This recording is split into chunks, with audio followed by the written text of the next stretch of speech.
Mhlawumbe kwami sekuncane kakhulu sesikhulumile kakhulu. I-draw seyendiwe lomuhla kusihlwa. I-draw ke isikhomba-ke ukuthi siyawudlala necembu le-Young Buffaloes iMathole Zinyathi.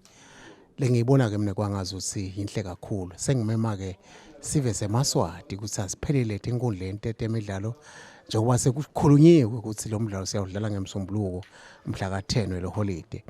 Ngicela-ke sive seMaswati lengwatiko lengwathandzako ukuthi awaphelele inkundla tobukela yona le midlalo. Umuntu-ke asakushito konke lokho ngiyakholwa ukuthi noma-ke angikuphinzi lokho ukuthi nangidala ngibe nemthandazo lomncane endlini lana ngihlala khona ukuthi sengiyahamba ngiyakudraw. Nemambala-ke uNkulunkulu sowusiphendulile sowusinike yona nayo i-Young Buffaloes lesiyihloniphako lesiyithandzako. Lokho kusho ukuthini? Kusho ukuthi thina nawo sobabili siyawudlala. Lokho kusho ukuthi munye wabo litawusilisho namhla ka-10 utaba sangekho. Angeke thina silende eliphutha lekungabi khona kulento.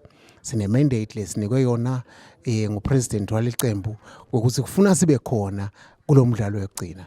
Ngiloko lengakusho sebadlalile sebadlalile bogwebo sebefika ekugcineni nebakithi nasi sifuna ukufika lapho bake befika khona. Ngiloko lesingakusho sive seMaswati siphelele enkundleni sobukela le midlalo. Siyabonga kakhulu.